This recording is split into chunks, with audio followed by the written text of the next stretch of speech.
Mindfulness has become a powerful tool for self-awareness, but it sometimes leaves us wondering, how do we respond to ourselves in those tough moments?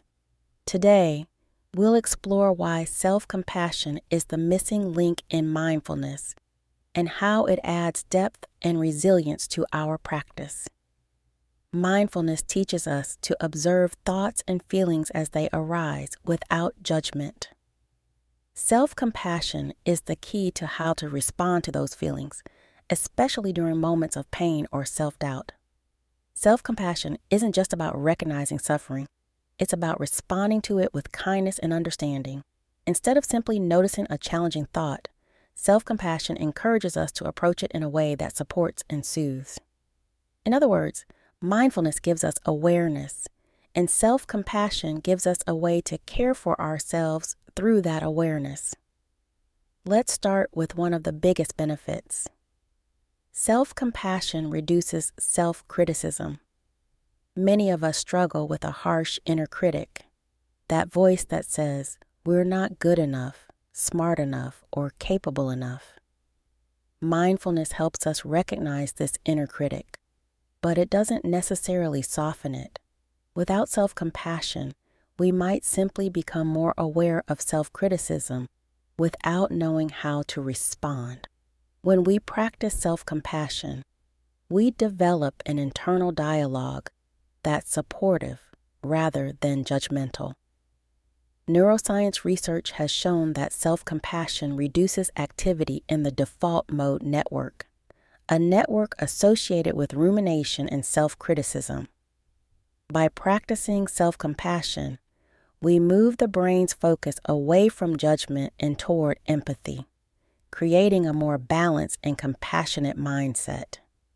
Self-compassion doesn't just reduce self-criticism, it actively engages the brain's caregiving system. When we treat ourselves with compassion, the brain releases oxytocin, the hormone linked to love, warmth, and social bonding. This system is the brain's way of naturally promoting comfort and soothing.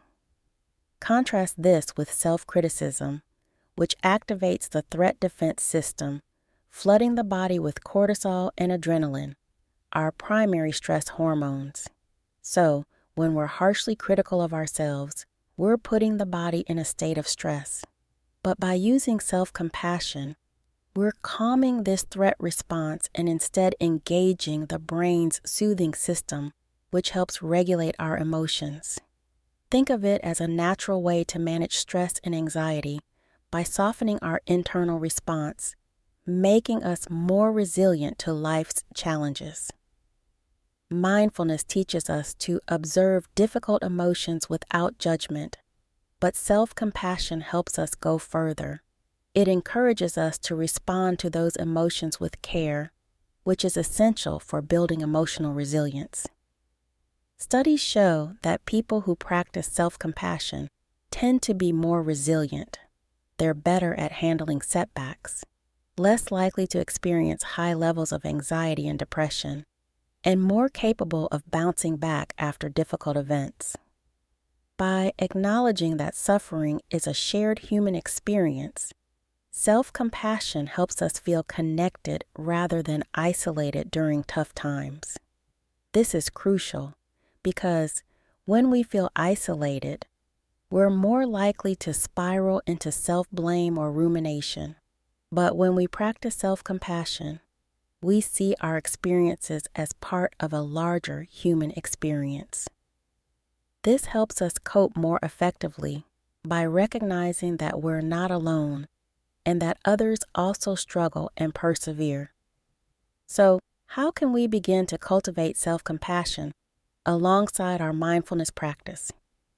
Here are 3 simple, evidence-based steps to help you integrate self-compassion into your daily life. 1. Notice and name the inner critic. Start by identifying when the inner critic appears. Labeling it can help you distance yourself from it, recognizing that this voice is only one part of your experience, not the whole story. 2. Practice self-compassionate statements. Replace self-criticism with supportive language. For example, instead of saying, "I'm not good enough," try, "This is hard right now, but I'm doing my best." Practice saying phrases that feel kind, gentle, and affirming. These statements help shift the brain's activity away from stress and towards soothing and caregiving. 3. Connect with shared humanity. When going through a tough time, remind yourself that struggles are a natural part of life. A simple phrase like, "Everyone feels this way sometimes," can reduce feelings of isolation and help you view challenges from a place of connectedness and resilience. Self-compassion truly is the missing link in mindfulness. While mindfulness helps us recognize and observe our thoughts, self-compassion teaches us how to respond to those thoughts with kindness.